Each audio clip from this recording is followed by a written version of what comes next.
Bismillahirrahmanirrahim. Assalamu alaikum warahmatullahi wabarakatuh. كيف حالك؟ كيف صحتك؟ شو اخبارك؟ شو مسوي اليوم؟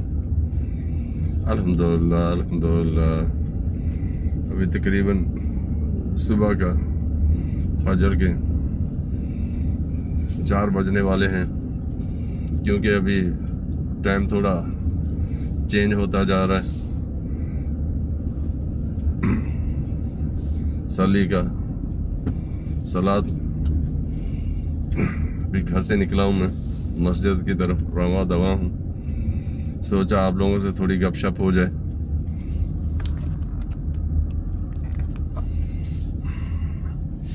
آج اس موضوع پہ میں بات کرنا چاہتا ہوں، یہ میری بہت درینہ خواہش تھی، خواہش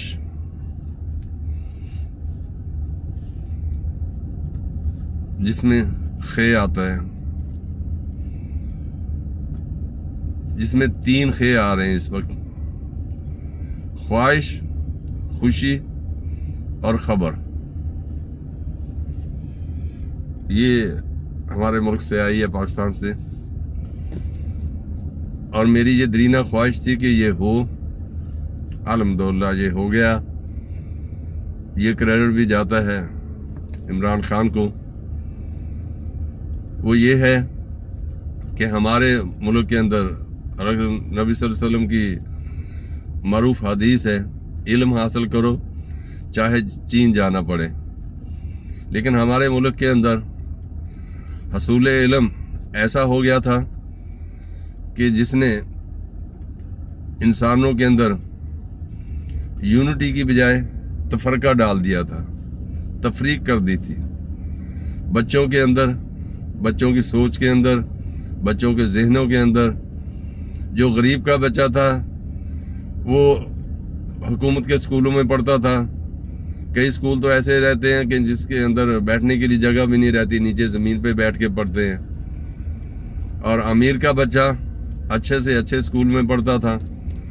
اچھے سے اچھے اسکول ہونا، وہ اپنی تعلیمی معیار سے، اپنے پڑھانے کے حساب سے وہ ایک الگ معیار ہے، لیکن ان کا معیار یہ تھا کہ ہر اسکول کا، ہر بڑے اسکول کا اپنا ایک نصاب تھا۔ لیکن الحمدللہ اب جو یہ ہوا ہے، جس کا نوٹیفیکیشن بھی جاری ہو گیا ہے، اور انشاءاللہ میرے خیال میں آنے والے سال سے نافذ العمل بھی ہو جائے گا، وہ یہ ہوگا کہ پورے ملک کے اندر ایک نصاب، یعنی آپ انگلش میں بولیں گے تو all over the country 1 syllabus, چاہے وہ مدرسہ ہے، چاہے وہ ایک گاؤں کا اسکول ہے، چاہے وہ بڑے سے بڑے سٹی کا، کیپٹل کا، یا لاہور کا، یا کراچی کا، مہنگے سے مہنگا اسکول ہے، سب کا ایک سلیبس ہوگا، 1 سلیبس، ایک نظام تعلیم، ایک نصاب، ایک خواب۔ ابھی امیر اور غریب کے اندر سے جہاں پر آ کر جو تفریق تھی وہ انشاءاللہ ختم ہو جائے گی۔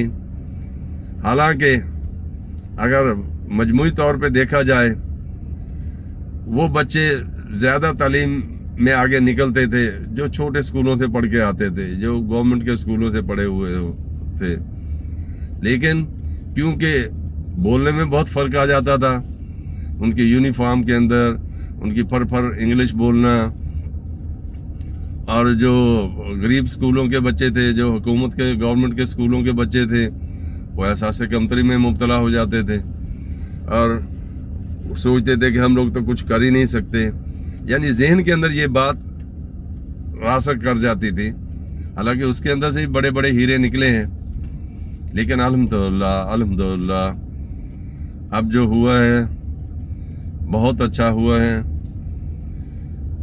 یہ ایک خواب تھا، خواب خواہش بنا، خواہش سے خبر بنی، خبر سے خوشی حاصل ہوئی۔ تو 3 کی بجائے 4 خے آ گئے. 4 خے کا مجموعہ ہو گیا 1 نصاب 1 syllabus all of the country. چاہے وہ ایک مدرسہ ہو, چاہے وہ ایک بڑے سے بڑا اسکول ہو, پرائیویٹ اسکول ہو, چاہے وہ ایک حکومت کا اسکول ہو, گورنمنٹ کا اسکول ہو. ابھی جو بھی بچہ جائے گا, جو پہچانا جائے گا, وہ یہ نہیں ہوگی کہ میں فلاں اسکول کا پڑھا ہوا ہوں, میں فلاں مدرسے کا پڑھا ہوا ہوں. وہ صرف اس بچے کی اپنی قابلیت کے اوپر ڈپینڈ کرے گا. اس بچے کی اپنی قابلیت کے اوپر ہوگا کہ وہ اپنے آپ کو کتنا آگے کرتا ہے, کتنا کامیاب ہوتا ہے, اور کتنی اس کی صلاحیت نکھر کے آتی ہے. وہ بچے کی اپنی قابلیت پہ ہوگا. لیکن جو ایک تفرقہ تھا, جو ایک تفریق تھی, وہ اختتام پذیر ہوئی. ابھی جیسے ہی یہ نافذ العمل ہو جائے گا تو پورے جگہوں کے اندر یہ چیز نافذ العمل ہو جائے گی کہ ایک ملک, ایک نصاب تعلیم, 1 سلیبس. پنجاب ہو, خیبر پختونخوا ہو, سندھ ہو, بلوچستان ہو, گلگت بلتستان ہو, جہاں کشمیر ہو, سب جگہ میں ایک ہی تعلیم دی جائے گی, ایک ہی نصاب پڑھایا جائے گا, ایک ہی سلیبس پڑھایا جائے گا. یہ بہت بڑی خبر ہے, بہت بڑی خوشی کی بات ہے, اور ملک کے لیے, آنے والی نسلوں کے لیے یہ بہت اچھا اقدام ہے اس حکومت کا. اللہ تعالیٰ عمران خان کو اچھا رکھے, اس کو صحت و تندرستی عطا فرمائے, اس کو اور بھی اچھے کام کرنے کی توفیق عطا فرمائے. ہماری دعائیں اس کے ساتھ ہیں. اللہ سبحانہ تعالیٰ پورے ملک کے اندر امن, چین, سکھ عطا کرے. غریب اور امیر بچوں کو ایک ساتھ پڑھنے کی توفیق عطا فرمائے, ایک سلیبس پڑھنے کی توفیق عطا فرمائے. وہ ایک سلیبس پڑھیں, ان کی ایک سوچ ہو, ان کے اندر جو تفریق ہے وہ انشاءاللہ اختتام پذیر ہوگی. اجازت چاہوں گا, میری مسجد ابھی نزدیک آ رہی ہے. میں ابھی انشاءاللہ 1-2 منٹ میں مسجد میں پہنچ جاؤں گا, اور پھر انشاءاللہ نیکسٹ ویڈیو میں پھر ملاقات ہوگی. اجازت چاہوں گا. مع السلام. اللہ حافظ.